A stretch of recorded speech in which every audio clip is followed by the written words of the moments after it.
ሰላም ጤና ይስጥልን የተወደዳችሁና የተከበራችሁ የንጋት መረጃ አድማጭ ተመልካቾቻችን እንደምናላችሁ ለዕለቱ ያዝናቸውን ሰበርና ወቅታዊ መረጃዎች ይዘን ቀርበናል። መረጃዎቻችን ቶሎ እንዲደርሷችሁ ዩቲዩብ ቻናላችንን ሰብስክራይብ፣ ላይክ፣ ሼር እያደረጋችሁ እስከ ፍጻሜያችን አብራችሁን ቆዩ።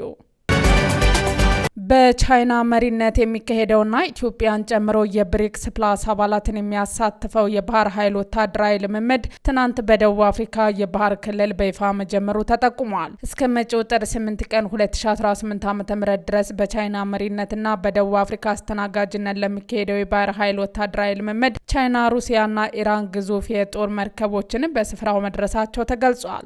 የመርከብ ጉዞዎችን ደህንነትና የባህር ላይ ኢኮኖሚያዊ እንቅስቃሴዎችን በጋራ ማረጋገጥ በሚል መሪ ቃል የሚካሄደው ይኸው ልምምድ የብሪክስ ሀገራት በዓለም አቀፍ የባህር መስመሮች ላይ ያላቸውን ተሰሚነት ለማሳደግ የሚረዳቸው መሆኑን መግለጹን በመጥቀስ የደቡብ አፍሪካ መገናኛ ብዙሃን ዘግበዋል። ጠቅላይ ሚኒስትር ዶክተር አብይ አህመድ የቢሾፍቱ ዓለም አቀፍ አውሮፕላን ማረፊያ ግንባታ አስጀመሩ። ጠቅላይ ሚኒስትር ዶክተር አብይ አህመድ ሙሉ ለሙሉ ሲጠናቀቅ ከአፍሪካ ግዙፍ የአየር ማረፊያ ይሆናል ተብሎ የሚጠበቀውን የቢሾፍቱ ዓለም አቀፍ አውሮፕላን ማረፊያ ግንባታን መሰረተ ድንጋይ በማስቀመጥ አስጀመሩ። ግንባታ ማስጀመሪያ መርሃ ግብሩ ላይ ከጠቅላይ ሚኒስትሩ በተጨማሪ ምክትል ጠቅላይ ሚኒስትር ተመስገን ጥሩነህ፣ አፈ ጉባኤ ታገሰ ጫፎ፣ የፌዴሬሽን ምክር ቤት አፈ ጉባኤ ያገኘው ተሻገር፣ የኢትዮጵያ አየር መንገድ ግሩፕ ዋና ስራ አስኪያጅ አቶ መስፍን ጣሰውና ሌሎች ኃላፊዎች ተገኝተዋል። ጠቅላይ ሚኒስትሩ በማህበራዊ ትስስር ገጻቸው ባሰፈሩ መልእክት የቢሾፍቱ ዓለም አቀፍ አውሮፕላን ማረፊያ በአፍሪካ ታሪክ ትልቅ የአየር ትራንስፖርት መሰረተ ልማት ፕሮጀክት ይሆናል ተብለዋል። አክለውም የፕሮጀክቱ የኢትዮጵያ አየር መንገድ ዓለም አቀፍ ተወዳዳሪነት እንደሚያጠናክር፣ በአፍሪካ ማዕቀፍ የአፍሪካን የማገናኘት አቅም እንደሚጨምር፣ የንግድና ቱሪዝም ኮሪደሮችን እንደሚያሰፋና ኢትዮጵያ ቀዳሚ የበይነ አህጉር ማዕከል እንደሚያደርግ ጠቅሰዋል። የአውሮፕላኑ ማረፊያ ከአዲስ አበባ በስተደቡብ አቅጣጫ 40 ኪሎ ሜትር ርቀት ላይ በአቡሳራ አካባቢ በሁለት ምዕራፍ የሚገነባ ሲሆን የመጀመሪያው ሲጠናቀቅ በአመት 60 ሚሊዮን መንገደኞችን የማስተናገድ አቅም ይኖረዋል። ሁለተኛው ምዕራፍ ተጠናቆ ሙሉ አቅሙ ወደ ስራ ሲገባ ደግሞ የማስተናገድ አቅሙ ወደ 110 ሚሊዮን ከፍ ይላል። የቀድሞ የኦሮሞ ፌዴራሊስት ኮንግረስ ፓርቲ ማዕከላዊ ኮሚቴ አባል ፌዴራል ዲሞክራሲያዊ ፓርቲ የተሰኘ አዲስ የፖለቲካ ድርጅት መመስረታቸው ተሰማ።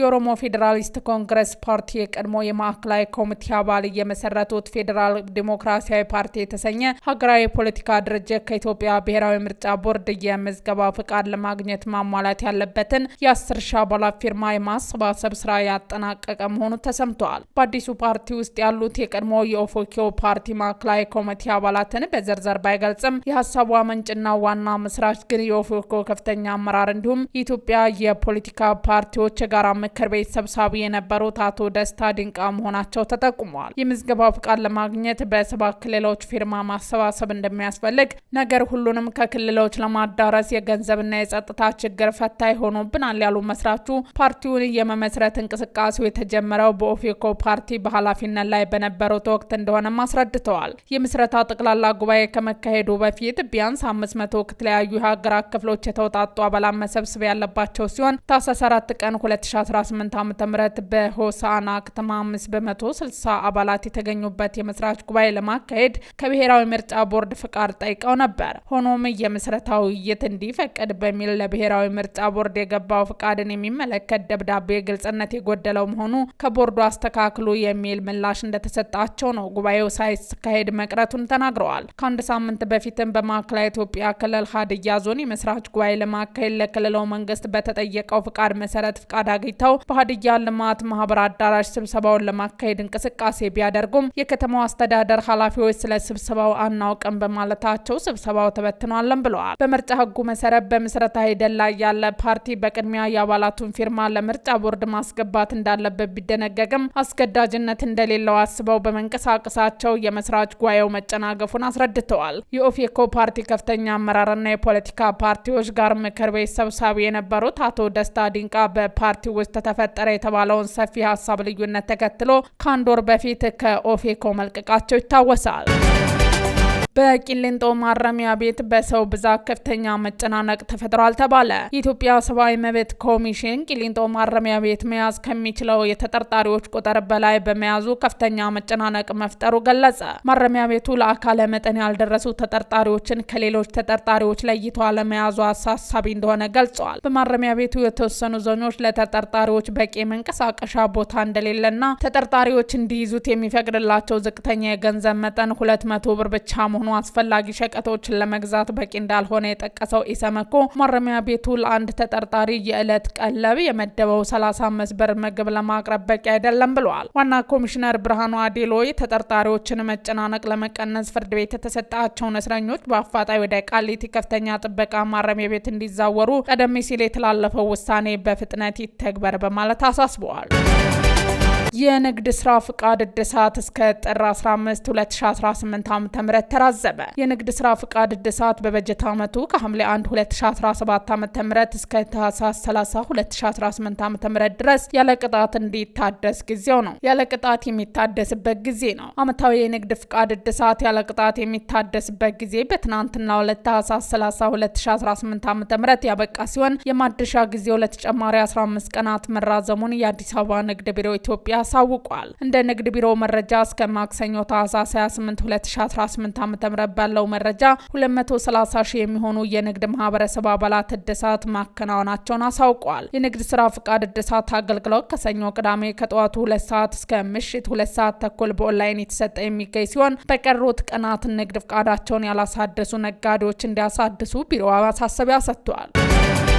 ሊያስቆመኝ የሚችለው የራሴ የሞራል እሴት ብቻ ነው ሲሉ ዶናልድ ትራምፕ ተናገሩ። የአሜሪካው ፕሬዚዳንት ዶናልድ ትራምፕ ከኒውዮርክ ታይምስ ጋዜጣ ጋር ባደረጉት ቃለ ምልልስ በዓለም አቀፍ ደረጃ ያላቸውን ስልጣን የሚገታው የራሳቸው የግል ሕሊናና የሞራል እሴት እንጂ ዓለም አቀፍ ሕግ አለመሆኑን ገለጹ። ስለ ስልጣን ገደብ በዓለም አቀፍ ደረጃ ያለውን ስልጣን የሚገታ ነገር አለ ወይ ተብለው ሲጠየቁ ስለ ስልጣን ገደብ በዓለም አቀፍ ደረጃ ያለውን ስልጣን የሚገታ ነገር አለ ወይ ተብለው ሲጠየቁ አዎ አንድ ነገር አለ እሱም የራሴ ሞራልና የራሴ አስተሳሰብ ነው። እኔን ሊያስቆመኝ የሚችለው ብቸኛው ነገር ይሄ ነው ብለዋል። ስለ ዓለም አቀፍ ሕግ ትራምፕ ሲቀጥሉም ዓለም አቀፍ ሕግ አያስፈልገኝም፣ ሰዎችን መጉዳትም አልፈልግም ሲሉ ተደምጠዋል። ሕግን ስለማክበር አስተዳደራቸው ዓለም አቀፍ ሕግን የማክበር ግዴታ አለበት ወይ ለተባለው ጥያቄ አለብኝ ካሉ በኋላ ነገር ግን ይሄ የሚወሰነው ዓለም አቀፍ ሕግ እንዴት ተረጉመዋለህ በሚለው ላይ ነው የሚል ማብራሪያ ሰጥተዋል። ይህ የትራምፕ ንግግር የወጣው በቅርቡ አሜሪካ በቬንዙዌላ ላይ ከወሰደችው ወታደራዊ